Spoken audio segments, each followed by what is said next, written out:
Hi, Jennifer here. I've got a new story for you today. It has got this protective parent vibe all the way through. It's about boundaries, respect, and choosing what really matters. Let's listen. At Thanksgiving, my mother-in-law looked at my 18-year-old daughter and calmly said, "We all decided that you're no longer family." Then she was made to leave and spend Thanksgiving alone in her car. The next morning, the family lawyer called us in a panic because I got home late on Thanksgiving expecting the kind of quiet that feels earned. My husband Matt was working a holiday shift at the hospital, and our daughter Pamela had gone to his parents' house the way she usually did when he got pulled in. After the ugly dinner the week before, Teresa had called and said she did not want misunderstandings to ruin the holiday. Pamela thought maybe they had calmed down.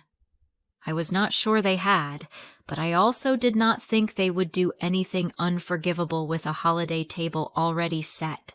I even remember thinking she would probably sleep over there and come back after brunch the next day. I let myself into a dark kitchen with my purse sliding off my shoulder, already thinking about leftovers and whether I had the energy to wash my hair before bed. The house should have been empty except for the dog and the refrigerator humming. Instead, the porch light was still on. One lamp glowed in the living room, and Pamela's car was sitting in the driveway with a fast food cup on the dashboard. That stopped me before I even got my keys back into my bag. Pamela never came home early from Teresa and William's place on Thanksgiving, not unless somebody was sick or there had been a schedule change. I remember standing there with one hand on the door, still assuming there had to be some ordinary explanation. By then, the ordinary part was already over. Pamela was on the couch in her coat, sitting so still she looked like someone waiting to be called into an office. No TV, no music, no phone in her hand, which told me more than tears would have. Our daughter was 18 and usually full of movement even when she was tired. She tapped her foot, flipped her hair, scrolled something, made a snack, did anything at all.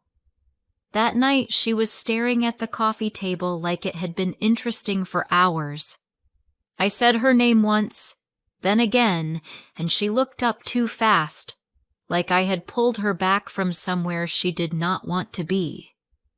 "Hey," I said, dropping my keys into the bowl by the door. "I thought you were still at Grandma's." She shrugged in a tiny, stiff way and said, "I came home." Even her voice sounded flattened out, like the night had already happened to her, and I was arriving too late to stop any of it. I didn't sit in the chair across from her. I sat right beside her and kept my coat on. Something had gone wrong long before I walked through the door. I asked the wrong practical question first because my brain was still reaching for a normal answer. I knew things had already been tense since the dinner the week before, but I still reached for something smaller than the truth. "Did you and Grandma get into it?" I said. "Did your car break down?" Pamela shook her head. She rubbed both hands over her knees once and said, without drama, "I spent Thanksgiving in my car." For a second, I honestly thought I had misheard her. "What does that mean?" I asked. "Like after dinner? Before dinner? Did you leave because it got weird?" She looked at me the way people do when you are accidentally being too hopeful for them. "No, Mom," she said. "I mean, I spent Thanksgiving in my car." I started building bad explanations anyway. Maybe there had been some argument and she cooled off outside. Maybe she drove around to avoid coming home upset. Maybe they said something stupid and she decided to leave before it got worse. I asked if she had gotten stuck somewhere, if there had been a flat tire, if she had called anyone. She kept shaking her head. Then she took a breath and said very clearly, "I didn't get stuck anywhere." That was when I understood I had not even found the right question yet. When I finally asked, "Pamela, Did you leave or did somebody tell you to go?" She looked me right in the face and said, "They kicked me out." My whole body went cold. She didn't rush it after that. She gave it to me piece by piece, almost like she had replayed it so many times the words were lined up now. Teresa, my mother-in-law, had waited until plates were on the table and then said they needed to be honest about what the pregnancy meant for the family. Pamela said she stood there while Teresa looked at her and calmly said, "We all decided that you're no longer family." William stood right there beside her. Teresa's older sister Denise was there too. Nobody interrupted. Nobody said that was too far. And nobody even acted shocked enough to make it seem like Teresa had gone off script. Pamela said she asked what that meant, and Teresa told her she should leave, not call them, and stop calling them grandparents because that chapter was over. "Did your grandfather say anything?" I asked. "Did anybody?" Pamela shook her head once. "No," she said. That was the worst part. Everybody just stood there like it made sense. I stopped hearing the room around us after that. Something in me had gone very still. I put my arm around her and pulled her into me, and the first thing I heard myself ask was, "Did you eat?" It sounded small and stupid in the air, but shock does that. It sends you toward the thing you can fix with your hands, because the real thing is too big to hold yet. Pamela nodded and said she got takeout. "From where?" I asked anyway. She named a little Chinese place near the highway and said she sat in the parking lot for a while, then drove to the grocery store lot because it felt less obvious, then ate in the car with the heat running. "I didn't want to come home right away," she said. "I didn't want to walk in here like that." I stood up, went to the kitchen, and found the white paper bag in the trash. Her receipt was on top, time-stamped in the middle of Thanksgiving evening.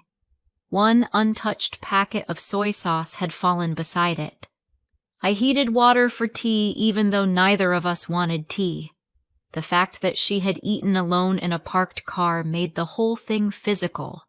They had not just rejected her, they had sent her out into the holiday to figure out the rest by herself. For a while she kept talking the way people do when they are trying not to fall apart. Clean sentences, no tears, all facts. Then I said, "They're angry and cruel, but this is not the end of anything." And that was when her control slipped. She pressed both hands against her mouth, then dropped them and said, "I thought they'd be mad at me. I knew that part." Her voice shook on the next words. "I just didn't think they'd act like the baby was something disgusting." She stared at the floor and kept going before I could answer. She said she had honestly believed that once the shock wore off, maybe Teresa and William would calm down. Maybe they would still want to know the baby. Maybe they would at least see a baby as a baby, not a punishment. Instead, they had acted like being pregnant erased her place in the family completely. "It's not even just me anymore," she said. "They rejected my child too." That was the sentence that finally broke her open. She folded toward me and cried in a hard, quiet way that made me hold the back of her neck like she was still 6 years old. That was the moment I knew this would not be something we talked around and moved past. I told her what I could tell her with absolute certainty. I said she was our daughter, and nothing she had told me changed that. I said Matt would back her too, and if he had been in that house, none of this would have happened the way it did. Pamela nodded, but she looked worn out past words. I walked her upstairs, waited until she shut her bedroom door, and then stood in the hallway staring at the wood grain like it might explain anything. At that point, I still thought my in-laws were being rigid, cruel, and obsessed with appearances. I thought this was about shame, old rules, and the kind of family pride people use like furniture they inherited and never chose. I cleaned the kitchen for no reason, slept badly, and woke up with that flat feeling you get after a disaster that has not finished unfolding. At 8:14 the next morning, my phone lit up with a name I had not expected to see on the day after Thanksgiving. Mr. Whitaker, the family lawyer. Later we learned his office had been contacted early that morning after questions were suddenly raised about Harriet's trust and whether Pamela's pregnancy triggered anything in it. At the time, all I knew was that Teresa had not sounded offended the night before. She had sounded prepared. I stared at the screen before I answered, and for the first time it hit me that Teresa had not sounded offended last night. She had sounded prepared.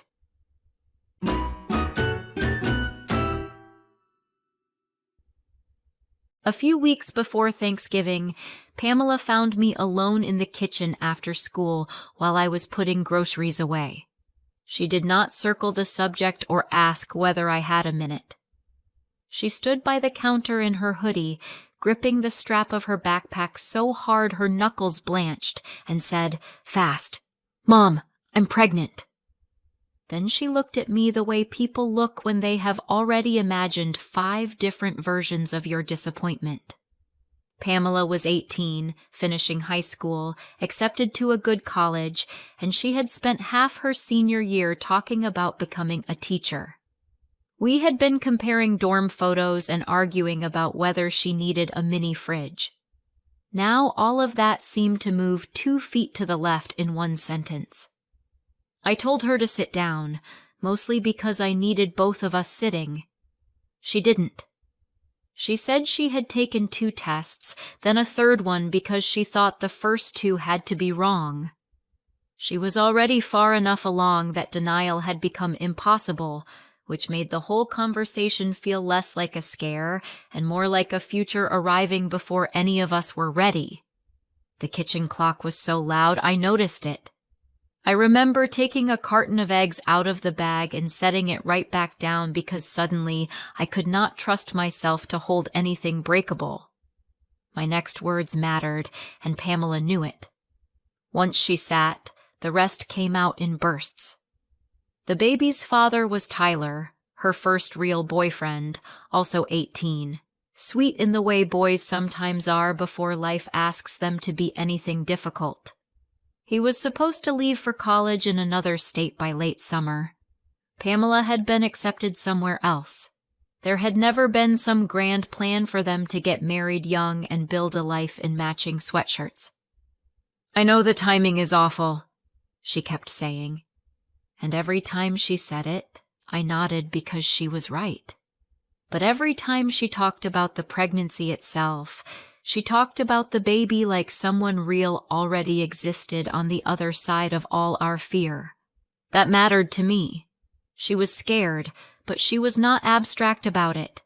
She said she didn't know exactly how she would do this, only that she did not want to pretend it was not happening.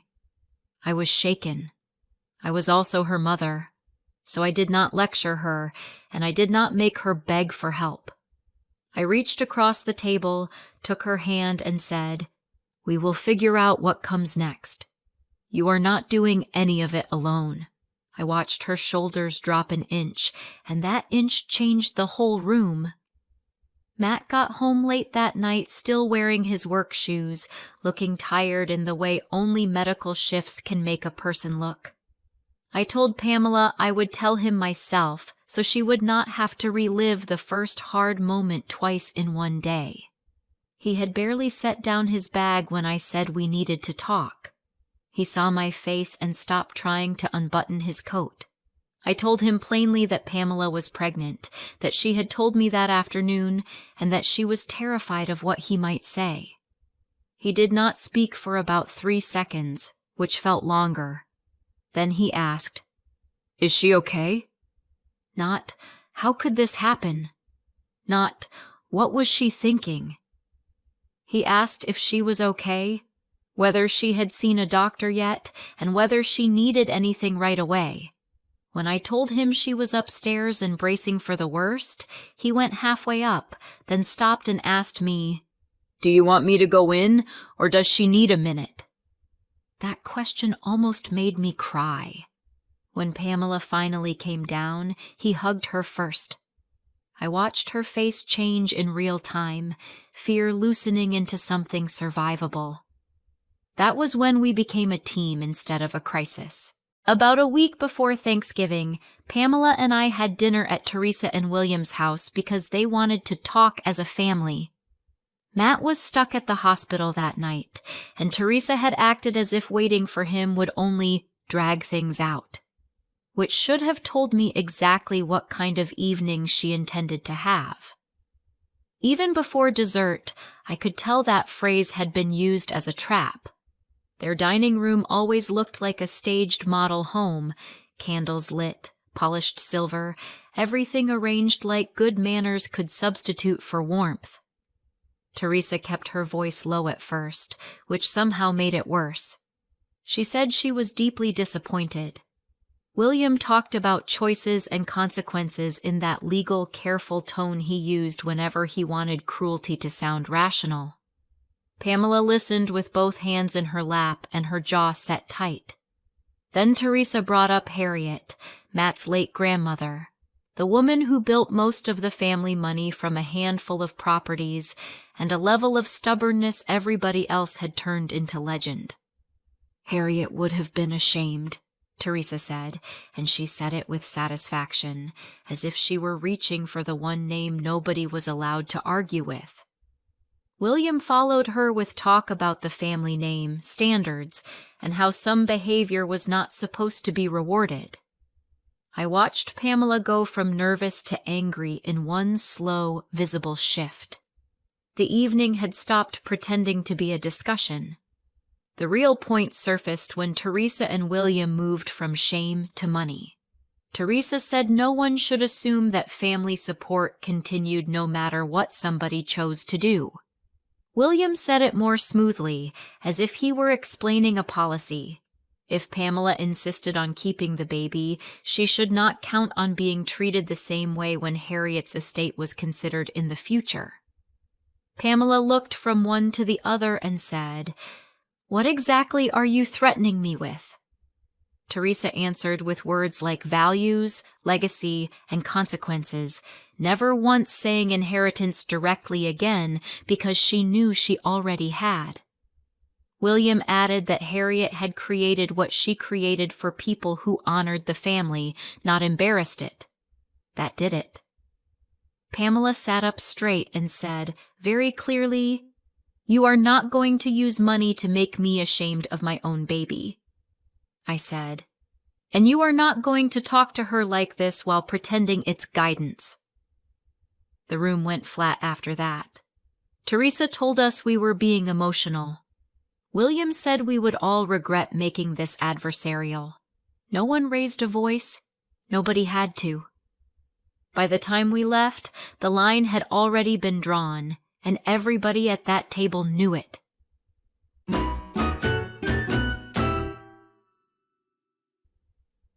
When Mr. Whitaker called the morning after Thanksgiving, he did not start with condolences or explanation. He asked one question first. "Courtney," he said, "before I say anything else, I need to confirm whether Pamela is pregnant." His tone was careful in a way that made my stomach drop. I said yes, she was, and then I asked why he needed to know that. There was a small pause, paper moving on his end, and then he said it concerned provisions in Harriet's trust. Harriet was Matt's late grandmother, Pamela's great-grandmother, and by then I thought I knew exactly what that meant. Teresa and William had spent the last week wrapping shame and money around the same threat. Now the family lawyer was calling the morning after Thanksgiving to ask if the pregnancy was real. "Are they trying to cut her out?" I asked. He did not answer that directly. He said only that he needed to meet with us as soon as possible and would prefer to do it that afternoon or the next morning at the latest. He gave me a time, repeated the office address we knew, and said, "Please bring Pamela." After I hung up, I stood in my kitchen with the phone in my hand and felt sure we were walking into a formal version of the same rejection. Matt had gotten home and slept only a few hours when I told him everything at once. The lawyer's call, the trust, and exactly what his parents had done on Thanksgiving. I told him Teresa said our daughter was no longer family. William stood there, and they sent a pregnant girl out of the house to spend the holiday in her car. Matt sat on the edge of the bed, awake in a way I had not seen in years. "They did what?" he said, and I repeated it because I needed those words to belong to them, not to rumor. He picked up his phone before I finished. Teresa answered, and I heard him say, "If you can decide my daughter isn't family, then don't expect me to keep treating you like family either." She must have tried to turn it on him, because his face changed from fury to something colder. "Ashamed?" he said. "You threw your granddaughter out on Thanksgiving." William got on the line and started talking about lessons, standards, and enabling bad choices. Matt cut him off. "You don't get to call cruelty a lesson," he said. By the time he ended the call, there was nothing soft left in him. We went into Mr. Whitaker's office the way people walk into an appointment they already think they understand. Pamela sat between Matt and me in the waiting room with her hands locked together so tightly her thumbs went white. Mr. Whitaker, the family lawyer, came out himself and ushered us into the conference room with a file box already open on the table. He was older, formal, and not a man given to wasted motion. That morning he seemed unsettled anyway. He sat down, opened a folder, and said that before he explained anything about the trust, there was an item Harriet had directed to be delivered under very specific circumstances.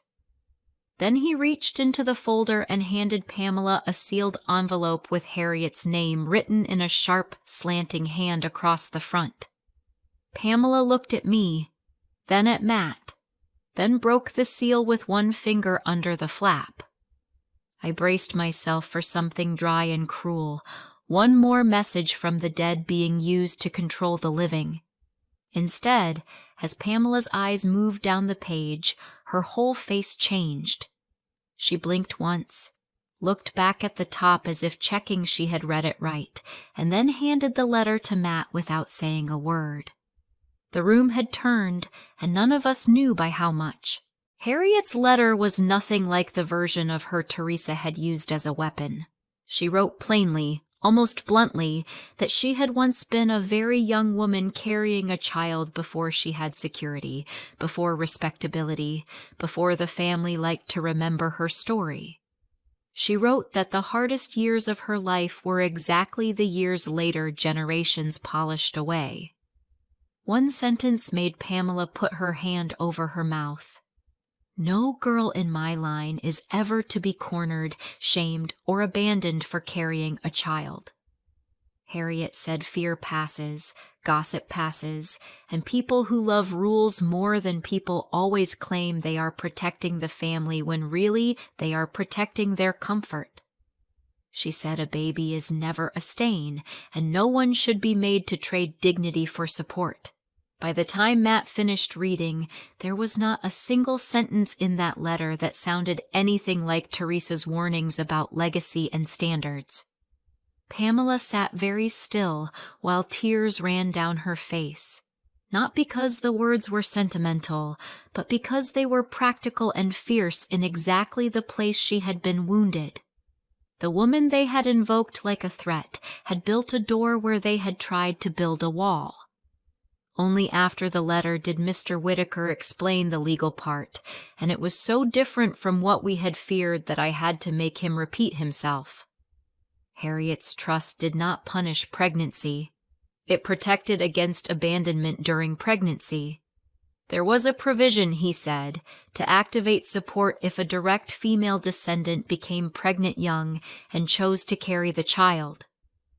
Harriet had written it specifically to prevent exactly the kind of isolation, panic, and financial pressure Pamela was now facing. That support included funds and housing security on top of anything Pamela was entitled to receive.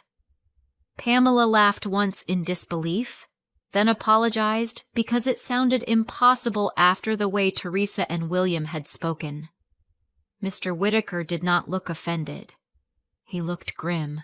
He said Harriet had been explicit that money was not to be used as leverage against a young mother in the family.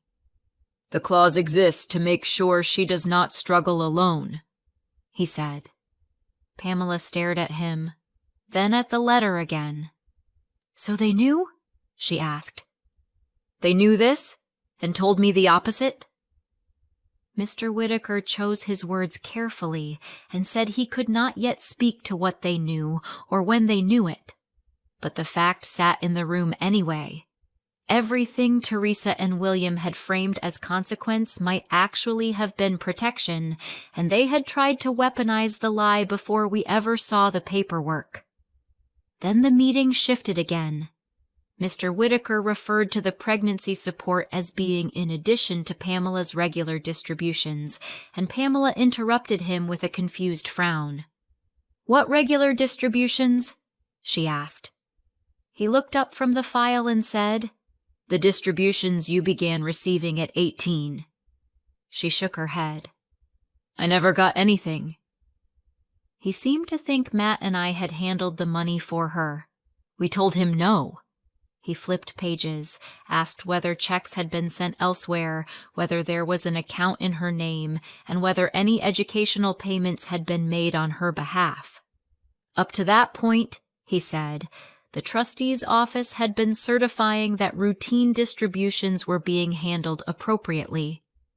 Pamela's pregnancy had forced him to review the file more closely, and for the first time the paperwork and reality were no longer matching.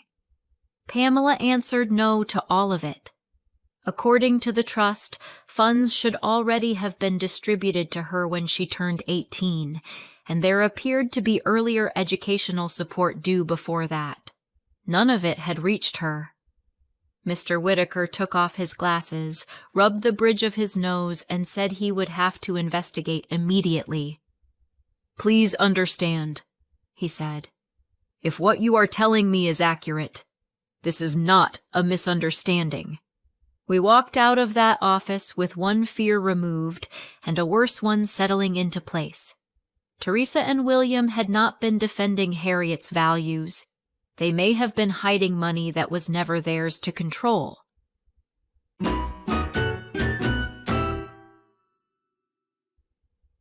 The days after that first meeting moved faster than any family conflict I had ever seen, because once Mr. Whittaker stopped dealing in broad warnings and started dealing in records, everything changed shape. He called for past distributions, rental income statements, trustee decisions, expense logs, property management documents, and any communication tied to Pamela's share of Harriet's trust. He asked dates, signatures, account numbers. He sent short emails that sounded polite until you realized every sentence required an answer somebody might not want to give. For the first time, Teresa and William were not standing in a dining room speaking for the family. They were being asked to account for paperwork. That mattered. Moral superiority can survive almost anything. Missing transfers and unsigned authorizations cannot. Matt read each update with his jaw locked. Pamela kept asking whether she had somehow missed something obvious, whether a letter had gone to the wrong address, whether there was some innocent explanation. There could have been, in theory, but innocence does not usually require this much backtracking. By the third day, even Mr. Whittaker's voice had changed.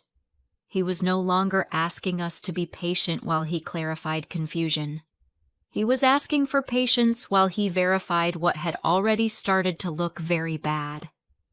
Teresa and William came to our house 2 evenings later without calling first. I saw their sedan pull into the driveway and knew at once this was not a visit about reconciliation.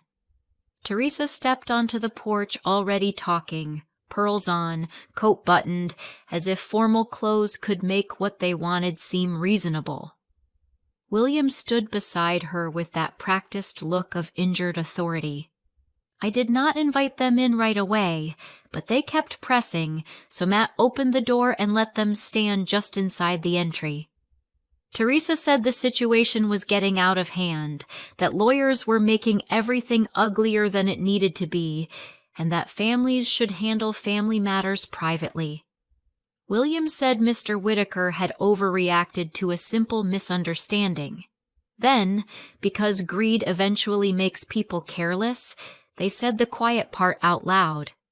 Teresa complained that it was absurd for Pamela to receive extra support just because she got pregnant. And in that moment, the moral argument finally dropped its mask. This was not about standards.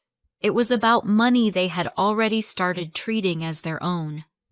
William talked about properties being tied up, obligations to other branches of the family, rental income already allocated, plans already made. He said it as if Harriet's trust were a household budget they had kindly been stretching for everyone's benefit. Pamela was upstairs and could probably hear every word through the floorboards. That was when their motive stopped pretending to be principle. Matt did not yell. That would have given them something easy to dismiss. He stood in our foyer with one hand on the open door and answered them in the calmest voice I had heard from him all week.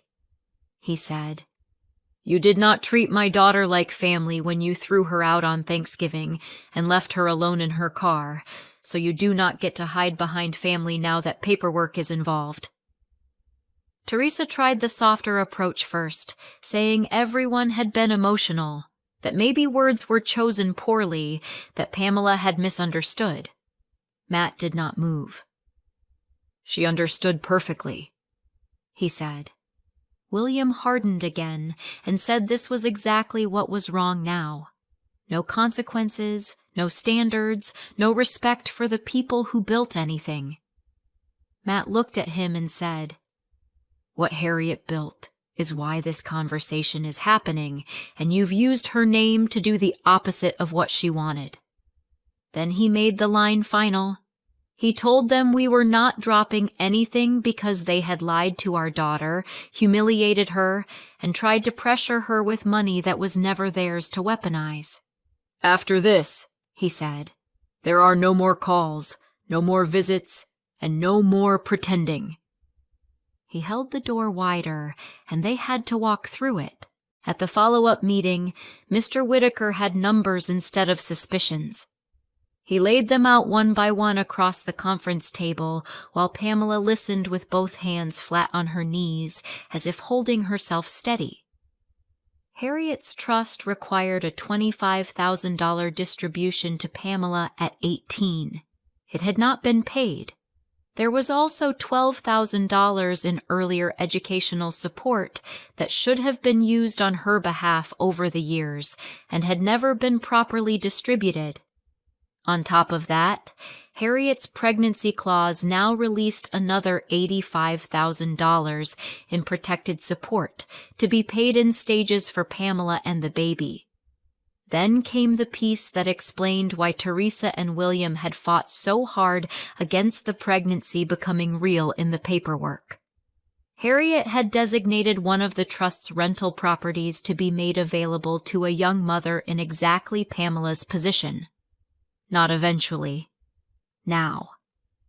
Once activated, the housing provision shifted control of that property away from discretionary management and toward Pamela's direct use.